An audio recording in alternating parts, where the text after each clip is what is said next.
We are here in the final segment of our program as we talk about the Bahamas' participation in the World Trade Organization, whether or not we ought to be a part of it. And we have our able negotiator, Mr. Zhivargo Laing here today, and Mr. Paul Moss and Godfrey Innes. Gentlemen, we have time to go around this square or this rectangular table for just a few minutes. What we asked earlier on, what would be in the national interest? Let's do the reverse. If we are not a part of the World Trade Organization, what impact would it have? What change would it make?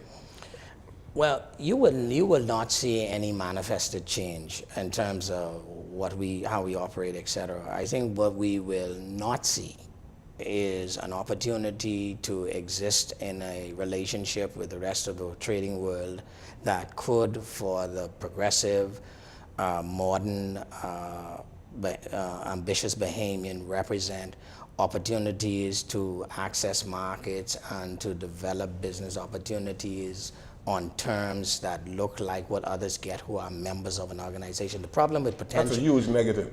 Well, the problem with potential is you don't get to measure when it's not realized. You only realize what you lose or what you gain.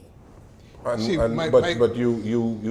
the possibility would not be there for you to participate. Yeah, that's a fact. It's like not having a Black American Express card or something that someone might say. You know, you don't join, you don't get it. But you know, when something comes up and you want to do something, maybe the cash coming later on, you can do it. But so that's what it is. It's like the union people say, better to have a union and not need a union than to need a union and not have one. Well, my view is this. There are about 28 countries that are not members of the WTO. And 22 are joining. All right. Well, 22 are acceding today. I know that the global environment is not too conducive now to multilateral arrangements. All right. Our neighbor to the north is keenly interested in bilateral arrangements. We do 90% of our trading with the U.S.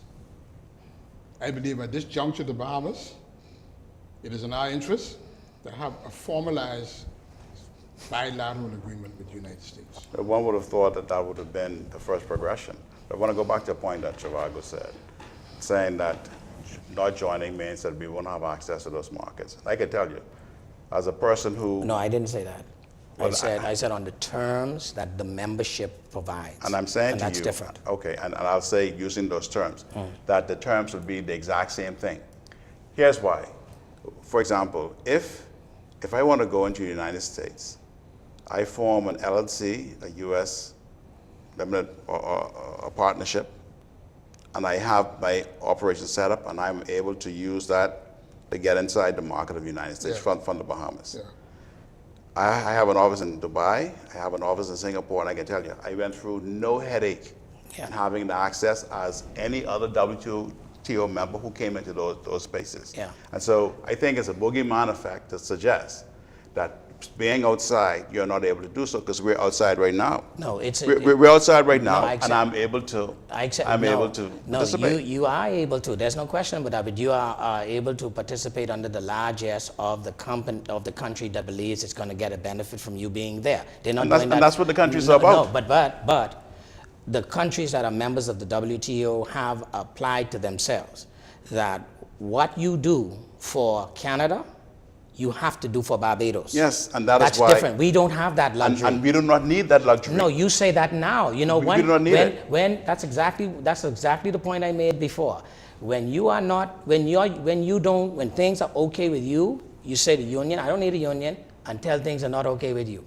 We're talking about a country here. It's the same thing. No, we're talking about a country here. The WTO is a union. Here's the problem. It is a union. Yeah. And because the union has certain sets of rules, if the Bahamas is outside and someone wants to use the Bahamas space, they say, you know what, let me go to the Bahamas because they do not have those union rules.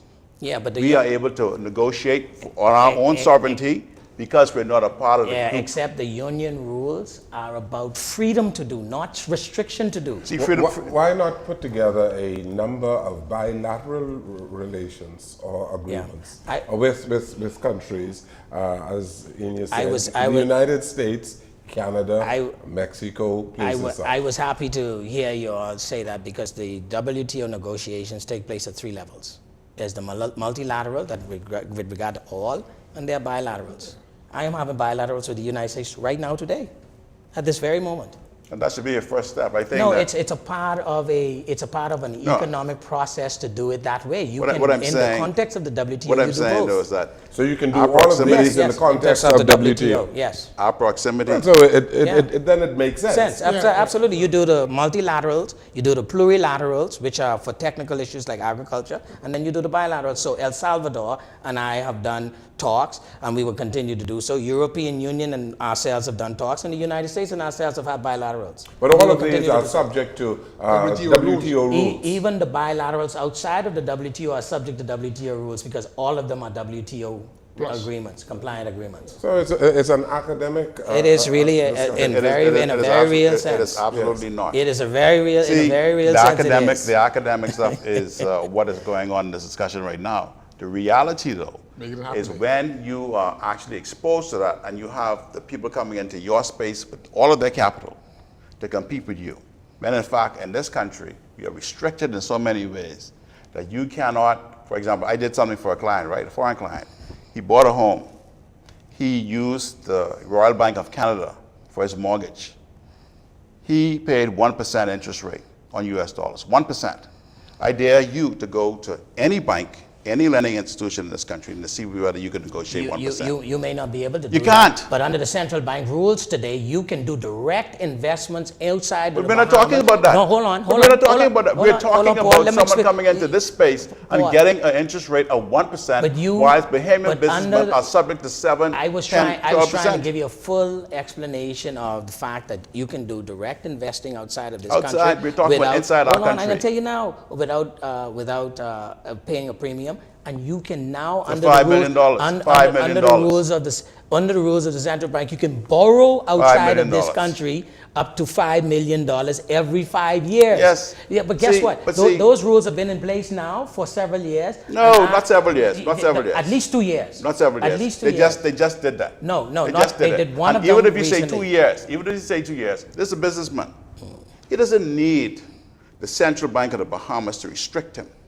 Oh, When there are others who are able to go outside and bring in their capital because of who they are. You are not going to get a disagreement with me on that, but that isn't something that's happening arbitrarily. It's happening because you have decided that you want a dollar strong enough to purchase abroad at 1-to-1 parity. You could release that today and free that whole process up today. You could dollarize this economy That is what and free Bahamians this up want. today. That's what Bahamians want. What What do we you don't get want much? You is to be you might further, get much arguments for me further on that, but that disadvantaged comes with consequences for in sure. in this country by allowing people to come in to compete who are much more armed than we I are. agree there is no question that is today one of the biggest impediments to Bahamian businesses. And I submit to you that the government of the Bahamas would be foolish if it joins the WTO, has a 5 to 10 year window to make adjustments, and do not make that adjustment within that 5-year period. I would suggest to you, if in 10 years the Commonwealth of Bahamas' exchange control rate regime looks like it looks today,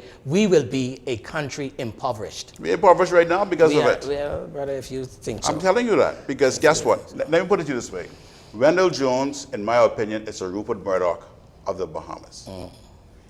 Transport yourself to the United States and see where you are. You're not prohibited. You're not attacked. You are free to go to any lending institution and get the capital you need because why? You have a viable business. In the Bahamas, if you try it, hey, Ain't it's no not question. going to happen. Ain't no question with that. It's challenges for sure.